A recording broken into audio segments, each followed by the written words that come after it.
What if I told you that your worst day and your best day serve the same purpose? That the promotion and the layoff are equally valuable? That joy and suffering are two sides of the same coin, minted by the same hand?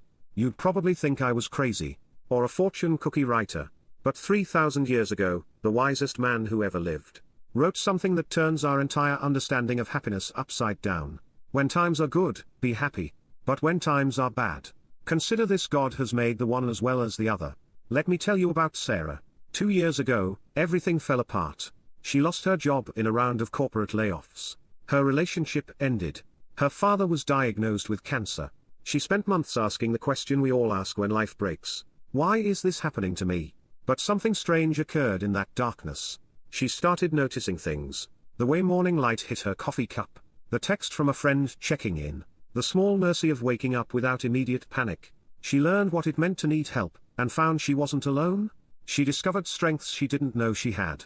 She let go of a career that looked impressive but left her hollow. Fast forward to last year: new job, better relationship, her father in remission, Instagram-worthy life restoration.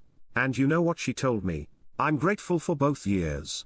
But if I'm honest, I grew more in the bad one. Here's what the preacher understood that our self-help culture desperately wants to deny. We cannot engineer a life of pure sunshine. We try, don't we? We optimize. We manifest. We set boundaries. We follow the routine of successful people. We drink the green juice and wake up at 5 a.m. and hustle and grind and positive think our way toward uninterrupted happiness. And then life laughs. The market crashes. The diagnosis comes. The person leaves. The plan fails. And we're left thinking we did something wrong. That we failed to attract the right energy. That we weren't grateful enough or faithful enough or strategic enough. But Ecclesiastes 7:14 offers a radically different framework. God made both days. Not as punishment. Not as randomness. But as the full spectrum of what it means to be human. Think about it. Good days teach us capacity.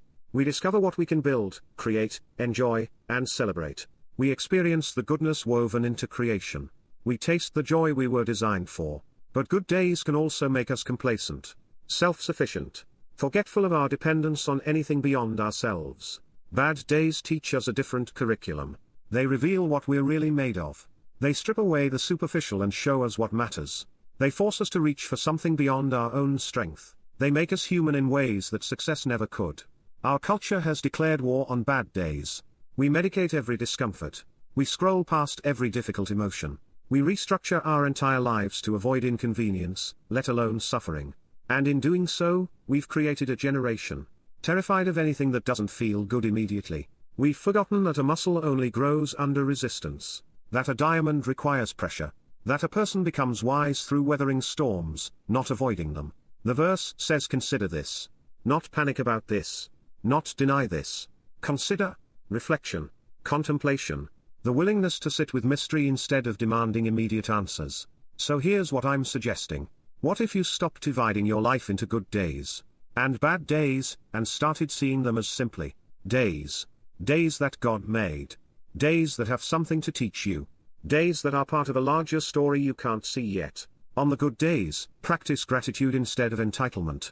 Enjoy the blessing without worshipping it. Receive it as gift, not as achievement or permanent state. On the bad days, practice presence instead of escape. Ask what this moment is revealing. Look for the hidden curriculum in the crisis. This doesn't mean being passive about suffering. We should still fight cancer, pursue justice, repair what's broken, and work toward flourishing. But it does mean surrendering our demand that life be comfortable in order to be meaningful. Here's how this becomes practical. When the good day comes, the raise, the recovery, the reconciliation, the breakthrough, pause before rushing to the next thing. Let yourself feel it fully. Say thank you. Recognize that this, too, is temporary, which doesn't make it less beautiful. It makes it more precious. And when the bad day comes, and it will come, because God made those two, resist the urge to immediately fix, avoid, or explain it away. Sit with it. Journal through it. Talk to someone wise. Ask what it's showing you about yourself, your dependencies, your hopes, your faith. Look for the gift hidden in the grief. This is what the preacher offers us: freedom from the exhausting tyranny of demanding that life be only one thing. Freedom from the anxiety of trying to control what we were never meant to control. Freedom to be fully present in whatever day we're given. Because here's the secret that our achievement-obsessed Culture doesn't want you to know. You don't have to earn good days. And you didn't cause the bad ones. God made them both. Not to confuse you, but to complete you. Not to break you, but to build you into someone who can hold both joy and sorrow. Success and failure, certainty and mystery. Someone fully human. Fully alive. Fully awake. So today, whatever kind of day you're having, receive it. Not with resignation, but with curiosity. Not with bitterness, but with trust.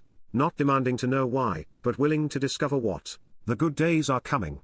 The bad days are coming too. And both, mysteriously, are woven together, into something more beautiful than either one alone. This is the wisdom of Ecclesiastes. This is the rhythm of a life lived open-handed. Consider this: God made the one as well as the other.